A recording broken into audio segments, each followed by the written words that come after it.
Surah Al-Kafirun. Bismillahirrahmanirrahim. Qul ya ayyuhal kafirun. Qul ya ayyuhal kafirun. Qul ya ayyuhal kafirun. La a'budu ma ta'budun. La a'budu ma ta'budun. La a'budu ma ta'budun. Wala antum 'abiduna ma a'bud. Wala antum 'abiduna ma a'bud. Wala antum 'abiduna ma a'bud. Wala ana 'abidun ma 'abadtum. Wala ana 'abidun ma 'abadtum. Wala ana 'abidun ma 'abadtum. Wala antum 'abiduna ma a'bud. Wala antum 'abiduna ma a'bud. Wala antum 'abiduna ma a'bud. Lakum dinukum waliyadin. Lakum dinukum waliyadin. Lakum dinukum waliyadin.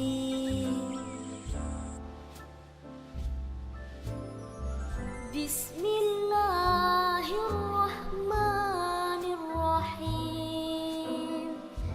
Dengan menyebut nama Allah yang Maha Pemurah lagi Maha Penyayang. Qul ya ayyuhal kafirun. Katakanlah, hai orang-orang kafir, La a'budu ma ta'budun. aku tidak akan menyembah apa yang kamu sembah. Wala antum 'abiduna ma a'bud. Dan kamu bukan penyembah Tuhan yang aku sembah. Wala ana 'abidun ma 'abadtum. Dan aku tidak pernah menjadi penyembah apa yang kamu sembah. Wala antum 'abiduna ma a'bud. Dan kamu tidak pernah pula menjadi penyembah Tuhan yang aku sembah. Lakum dinukum waliyadin. Untukmulah agamamu, dan untukkulah agamaku. Setelah kita membaca tentang surat ini, kemudian kita harus paham bagaimana surat ini mempunyai asbabun nuzul. Yaitu ada asbabun nuzul ketika surat ini diturunkan. Yaitu adalah surat ini diturunkan ketika merupakan bagian dari tawaran yang disampaikan oleh orang kafir. Jadi orang kafir itu terus menggoda Rasulullah SAW, ya, terus menggoda Rasulullah SAW. Dan sesungguhnya godaan yang ditujukan orang kafir kepada Nabi, kepada orang musyrik, kepada Rasulullah itu merupakan salah satu perkara yang terus dilakukan oleh mereka. Makanya kalau kita membaca di dalam sirah, Rasulullah itu digoda untuk menghentikan laju dakwahnya itu bukan hanya sekali dan dua kali, tetapi berulang-ulang. Jadi Rasulullah itu betul-betul dihasung supaya kemudian beliau itu meninggalkan kebenaran dan dakwah yang beliau sampaikan. Yang pertama adalah ketika Rasulullah SAW dihampiri oleh orang-orang musyrikun, lalu ditawari oleh orang musyrikun supaya supaya Nabi itu menghentikan laju dakwah. Dan mereka itu menawarkan kepada Nabi, yaitu adalah kedudukan, kalau Nabi menginginkan kedudukan, memberikan kepadanya kekayaan, kalau Nabi menginginkan kekayaan, dan siap memberikan kepadanya orang-orang yang paling cantik, kalau memang Nabi menginginkan orang yang cantik. Makanya kemudian sampai Rasulullah SAW beliau bersabda di dalam salah satu pernyataan beliau, kalaulah matahari diletakkan di tangan kananku dan kemudian bulan di tangan kiriku, maka sesungguhnya aku tidak akan pernah menghentikan laju dakwah yang saya sampaikan untuk menyeru kalimat Allah. Di situ kita mendapati kebenaran itu selalu tidak pernah lepas dari iming-iming supaya membelokkan arah dakwah itu. Laju dakwah ketika menyuarakan kebenaran itu bukan didiamkan sama orang kafir, tapi akan dicoba bagaimana dihalau supaya kebenaran itu tidak lagi menyuarakan kebenaran. Cara yang pertama yang dilakukan oleh orang kafir dan orang musyrikun itu apa? Dengan cara yang lembut. Bagaimana cara itu adalah menghentikan dengan win-win solution. Dicari titik temunya supaya ketemu itu gimana? Digoda dengan kekuasaan, digoda dengan perempuan, dan digoda dengan wanita. 3 perkara ini diajukan kepada Rasulullah. Tetapi Nabi kemudian menampiknya dengan keras dan berkata, sesungguhnya kalaupun matahari diletakkan di sebelah kanan dan bulan itu diletakkan di sebelah kiri, maka sesungguhnya aku tidak akan pernah menghentikan dakwah ini. Makanya hati-hati, fitnah kekuasaan, fitnah perempuan, dan fitnah harta itu merupakan intrik yang selalu ditanamkan kepada setiap orang yang memegang kebenaran supaya mereka melenceng dan menyimpang serta tercerai-beraikan dari jalan kebenaran. Dan itu kita belajar dari sirah. Dan kita harus paham, musuh kebenaran itu pasti ada.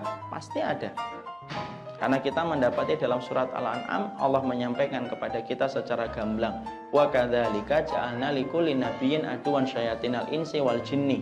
Telah kami jadikan itu bagi setiap jin, bagi setiap para nabi dan orang yang beriman kayak nabi, itu musuh dari kalangan setan dan dari kalangan manusia, jin dan manusia. Berarti para nabi dan orang yang beriman itu selalu memiliki musuh. Jadi kalau kita perhatikan sirahnya yang pertama, yaitu Nabi itu diajak untuk ketemu. Kamu maunya apa sih Muhammad? Kalau kamu mau perempuan, kami akan siapkan perempuan yang paling cantik. Kalau memang kamu ingin kekuasaan, kami akan berikan kekuasaan. Kalau kamu ingin untuk kemudian harta, kami akan kumpulkan harta. Tapi Nabi mampu menolaknya. Setelah kemudian berjalan, orang kafir itu ternyata, orang musyrikun itu tidak berhenti. Ternyata bagaimana mereka mencoba untuk menghalau jalan dakwahnya Nabi, itu tidak berhenti. Maka kemudian mereka mulai mengendorkan. Kemudian mereka berkata, sudahlah Muhammad, kalau memang kamu tidak mau dengan apa yang kami tawarkan dari harta, perempuan, dan kemudian kekayaan, sudah gini saja, kami menyembah kepada Tuhan kamu selama 1 tahun, kamu menyembah kepada Tuhan kami 1 tahun, enak. Jadi kita tidak perlu menyalah-nyalahkan. Jadi kamu cukup menyembah kepada Tuhanmu 1 tahun, na'budu ilahaka sanatan wa ta'buduna alihatan sanatan. Maka sesungguhnya kamu sembah kepada Tuhan kami 1 tahun saja, dan kami akan siap menyembah kepada Allah 1 tahun. Dan nanti kemudian bisa enak kalau kayak gitu. Maka kemudian Allah lalu kemudian turunkan surat Al-Kafirun untuk menjawab apa yang disampaikan oleh mereka ketika mereka mencoba untuk membujuk Nabi meninggalkan dakwah tauhid yang disampaikan oleh Rasulullah. Sampai akhirnya kita mendapati surat Al-Kafirun itu diturunkan. Tapi ternyata usaha mereka pun tidak berhenti. Sampai kemudian kita mendapati tahapan berikutnya itu apa? Semakin dilonggarkan itu. Ketika dilonggarkan itu apa? Mereka berkata, sudahlah Muhammad, kalau memang engkau tidak mau untuk menyembah kepada Tuhan kami selama 1 tahun, kami minta itu 1 saja. Kamu itu usap aja kaki Tuhan kami. Sebagian riwayat mengatakan usap aja kepalanya. Sebentar aja. Nanti kalau kamu sudah usap, maka tidak ada lagi permusuhan antara kami dengan kalian. Jadi kemudian semakin dikendorkan. Pertama, mereka menggoda dengan harta, wanita, dan kekayaan. dan kemudian kekuasaan. Ketika ditolak oleh Nabi, kemudian mereka mengadakan lagi, sudahlah 1 tahun kami nyembah kepada Tuhan kamu 1 tahun, dan nyembah kepada Tuhan kami 1 tahun. Ketika mentok dan tidak mendapatkan respon dari Nabi, kemudian mereka mendatangi kembali dan mereka berkata, sudah Muhammad, sesungguhnya kalau memang tidak bisa, kamu usap aja kepala itu Tuhan berhala kami, maka sesungguhnya kami akan menjadikan kamu menjadi teman dan sahabat kami. Apa yang terjadi? Allah kemudian turunkan surat Al-Isra ayat yang ke-73 sampai 75. Kita buka sebentar. Makanya Allah sampaikan ayat yang ke-75, idzal adzaqnaka dhi'fal hayati wa dhi'fal mamat tsumma la tajidu laka alaina nasira. Makanya kemudian Allah hingga kemudian berfirman ayat yang ke-75, kalau kamu sampai kemudian menuruti apa yang mereka mau, maka pasti kami akan timpakan kepadamu yaitu siksa di dunia dan siksa di akhirat, dan kamu tidak mendapati kami sebagai penolong. Allah tuh tidak pernah setegas ini kepada Rasulullah kecuali pada ayat ini, untuk menunjukkan bahwasanya kalau sudah masalah kekafiran itu tidak ada kompromi. Kalau sudah masalah kekafiran dan kesyirikan itu tidak ada kompromi. Dan sesungguhnya orang-orang kafir dan orang musyrikun dan orang-orang yang mereka itu berada di atas kebatilan, mereka itu memang tidak pernah berhenti untuk kemudian menjerumuskan manusia supaya manusia itu meninggalkan kebenaran.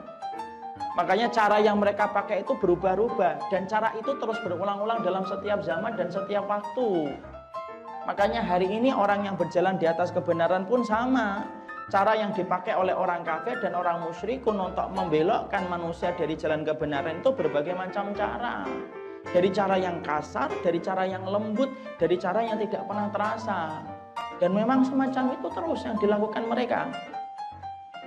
Makanya kalau kita pikirkan, kenapa sih orang musyrikun sampai menawarkan satu perjanjian, satu kemudian kesepakatan, kamu usap kepalanya saja.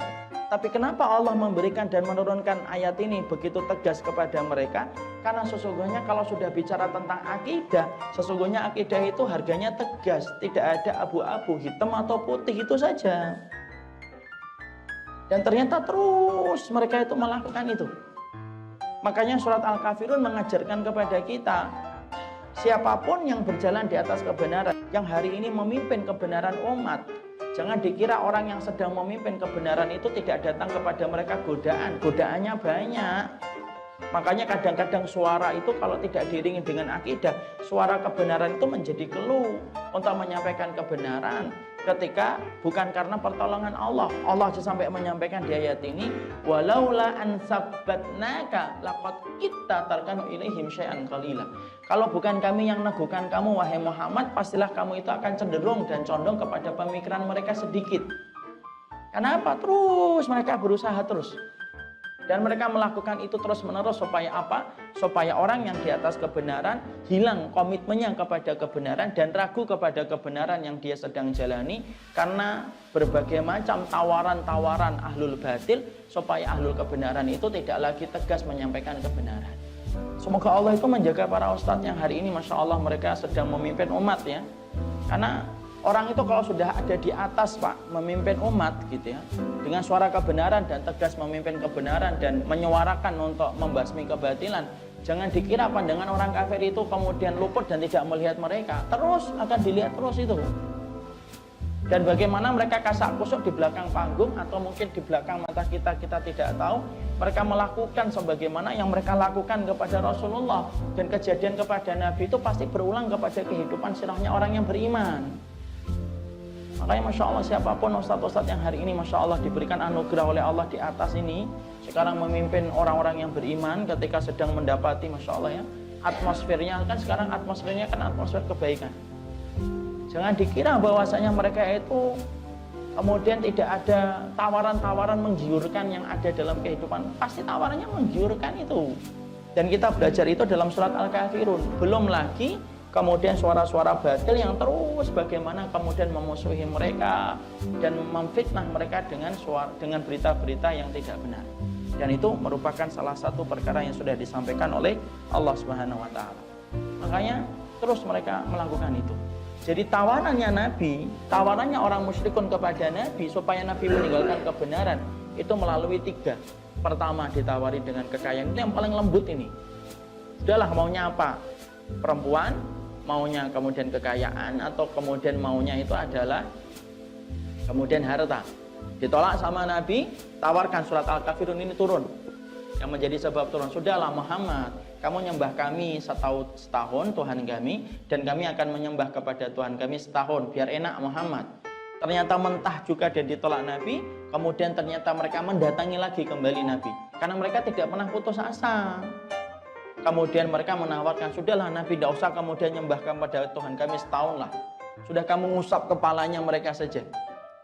Kalau kamu usap itu kepalanya mereka, biar mereka itu biar kami kemudian tidak perlu bermusuhan dengan dirimu. Ya, dan itu ternyata dilakukan, dan kemudian ternyata Allah menegaskan bahwasanya itu tidak pernah terjadi, dan Allah meneguhkan Rasulullah SAW. Jadi disitulah kita paham surat Al-Kafirun memiliki asbabun nuzul. Jadi sebab turunnya surat ini ketika diturunkan oleh Allah dalam kehidupan, yaitu adalah karena tawaran yang disampaikan oleh orang musyrikun ketika mencoba untuk menggoda Rasulullah dari dakwah kebenaran supaya meninggalkan dakwah yang disampaikan oleh Rasulullah SAW. Makanya kemudian Allah turunkan Al-Kafirun yang menjadi furqan. Furqan itu apa? Pembeda dan pembatas jelas antara yang hak dengan yang batil, bahwasanya kekafiran itu tidak mampu dicampur adukan dengan akidah. Ya, makanya surat Al-Kafirun itu memberikan banyak pelajaran dalam pelajaran akidah. Cara membaca Quran surat Al-Kafirun beserta hukum-hukum tajwidnya dan juga penjelasan makna atau isi kandungan yang terdapat dalam Quran surat Al-Kafirun.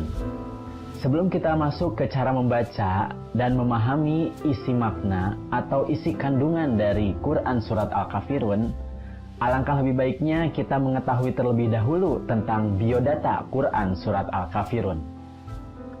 Quran surat Al-Kafirun di dalam Al-Quran itu merupakan surat yang ke-109. Jumlahnya adalah 6 ayat, kemudian diturunkan di Mekah. Oleh karenanya, surat Al-Kafirun ini tergolong surat Makkiyah. Apa artinya? Al-Kafirun artinya adalah orang-orang kafir.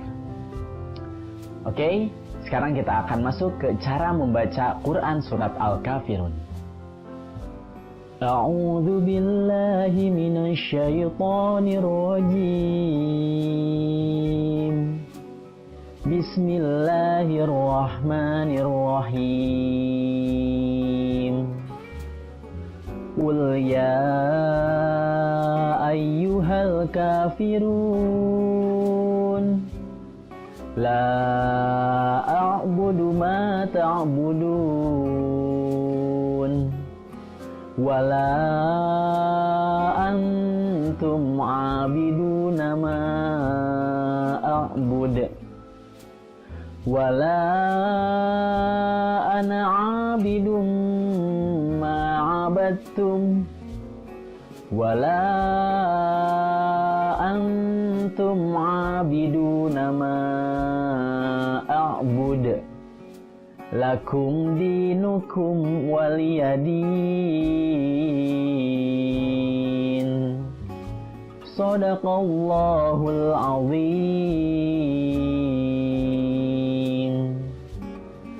Sekarang kita akan masuk ke penjelasan cara membacanya. Di ayat yang pertama, di situ ada ul, huruf po keluar dari tenggorokan dan tidak boleh disertai dengan nafas. Lam sukun tidak boleh dibaca mantul, ya, jadi tidak boleh ul, tapi ul. Selanjutnya ya ayyuha. Di situ ada ya, harusnya mad tomi'i dibaca panjang 2 harokat, tapi karena bertemu dengan hamzah di kalimat yang berbeda, berubah menjadi mad jaiz munfasil. Panjangnya bisa 2 sampai 5 harokat. Kemudian ayyuhal. Di situ ada alif lam komariah karena alif lam bertemu dengan huruf kaf. Kemudian ka dibaca panjang 2 harokat. Lalu firun. Ya, ru-nya yang asalnya mad tobi'i panjang 2 harokat, tapi karena bertemu dengan nun sukun, itu berubah menjadi mad arid lis sukun. Panjangnya bisa 2, 4, atau 6 harokat. Kemudian di ayat yang kedua, La a'budu. Di situ ada la yang asalnya mad tabi'i, karena bertemu dengan hamzah di kalimat yang berbeda berubah menjadi mad jaiz munfasil, panjangnya bisa 2 sampai 5 harokat. A'budu, ain itu harus jelas, ya. Kemudian ma panjangnya 2 harokat. Ta juga sama, ainnya juga harus jelas. Kemudian budun, du yang asalnya panjang 2 harokat, tapi karena bertemu nun sukun itu berubah menjadi mad arid li sukun, panjangnya bisa 2, 4 atau 6 harokat. Kemudian di ayat yang ketiga ada wala antum. La itu dibaca panjang 2 harokat, tapi karena bertemu hamzah di kalimat yang berbeda berubah menjadi mad jaiz munfasil, panjangnya 2 sampai 5 harokat. Kemudian antum, nun sukun bertemu dengan ta, hukumnya adalah ikhfa, artinya samar. Dibacanya dengan dengung, ditahan dulu 2 harokat. Antum, itu dibaca panjang 2 harokat.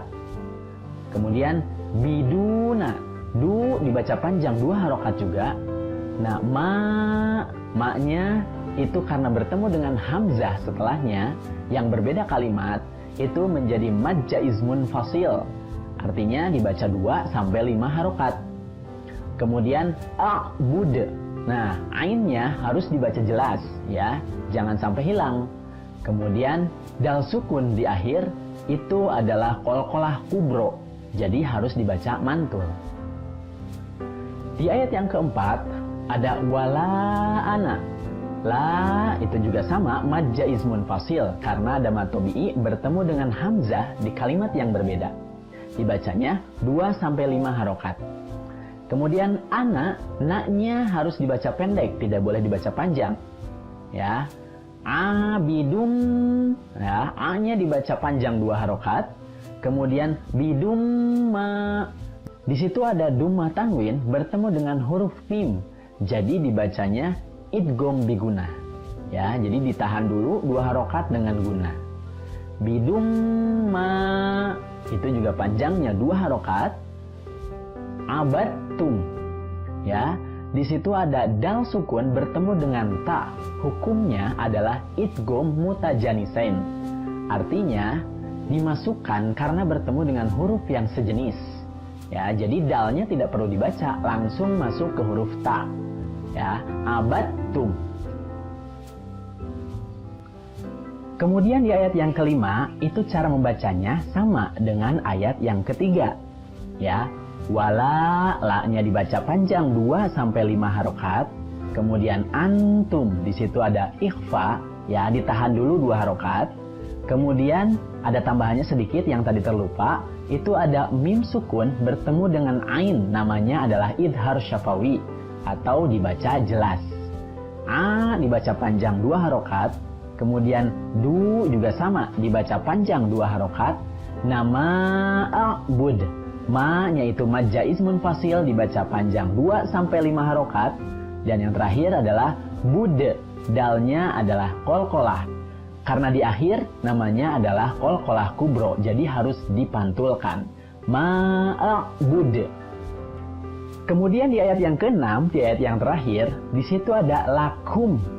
Kaf, cara mengeluarkannya itu harus disertai dengan udara, ya. Jadi lakum, ya.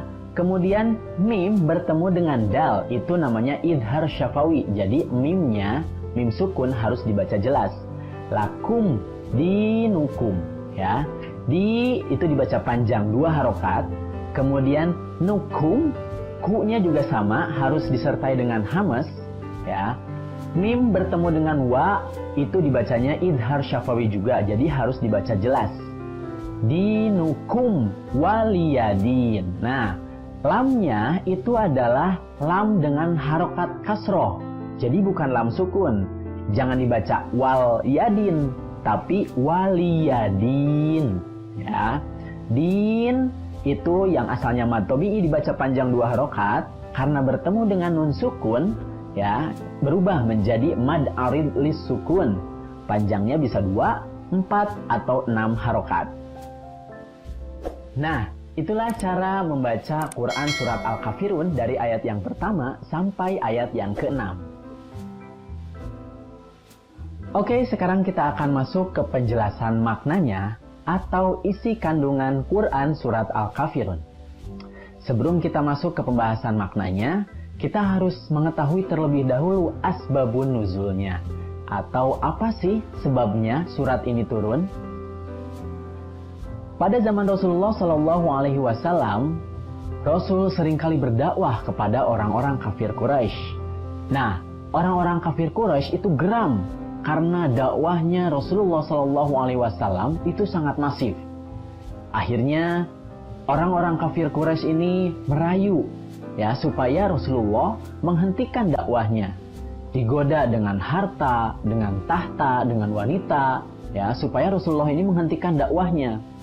Kemudian ada rayuan lagi, ya, supaya Rasulullah menghentikan dakwahnya.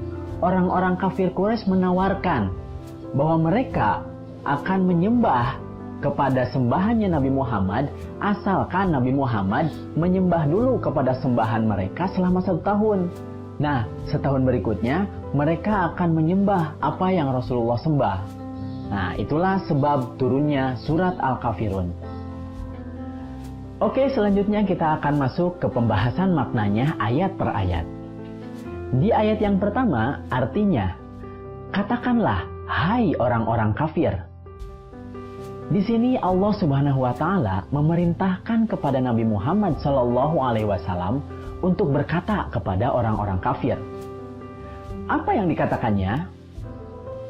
Di ayat yang kedua, artinya, aku tidak akan menyembah apa yang kamu sembah. Nah, ini adalah yang dikatakan oleh Nabi Muhammad SAW kepada orang-orang kafir. Dan ini sekaligus menjawab rayuan tersebut. Ya, bahwa Nabi Muhammad SAW tidak akan menyembah apa yang mereka sembah. Apa yang mereka sembah? Mereka menyembah patung, mereka menyembah berhala, dan lain sebagainya. Di sini Nabi Muhammad SAW tidak akan menyembah hal tersebut. Di ayat yang ketiga, artinya, dan kamu bukan penyembah Tuhan yang aku sembah. Di sini Rasulullah mengatakan fakta bahwa mereka, orang-orang kafir Quraisy itu, bukan penyembah Tuhan yang Rasulullah sembah, yaitu Allah Subhanahu wa Ta'ala. Di ayat yang keempat, artinya, dan aku tidak pernah menjadi penyembah apa yang kamu sembah. Nah, di sini adalah ketegasan dari Nabi Muhammad SAW bahwa Nabi Muhammad beserta kaumnya tidak akan pernah menjadi penyembah apa yang orang-orang kafir Quraisy itu sembah. Nah, ini sekaligus memutus harapan orang-orang kafir bahwasanya Nabi Muhammad SAW tidak akan pernah tergoda untuk menyembah kepada berhala. Di ayat yang kelima, artinya, dan kamu tidak pernah pula menjadi penyembah Tuhan yang aku sembah. Nah, ini adalah ketegasan oleh Nabi Muhammad SAW bahwasanya orang-orang kafir Quraisy itu tidak pernah menjadi penyembah Tuhan yang Nabi Muhammad sembah, yaitu Allah Subhanahu wa Ta'ala. Dan di ayat yang keenam, untukmulah agamamu dan untukkulah agamaku. Ini adalah prinsip dasar umat Islam, bahwa tidak ada toleransi dalam hal keimanan dan juga dalam hal beribadah. Kita tidak boleh mengikuti ajaran selain Islam dalam hal keimanan dan beribadah. Dalam hal sosial, mungkin kita boleh bermuamalah dengan mereka. Tapi dalam keimanan dan juga dalam hal beribadah, kita tidak boleh mengikutinya. Itulah dia penjelasan makna atau isi kandungan dari Quran Surat Al-Kafirun. Dari awal kita sudah membahas tentang cara membacanya, dan tadi kita sudah membahas isi kandungannya. Semoga bermanfaat buat kalian semuanya.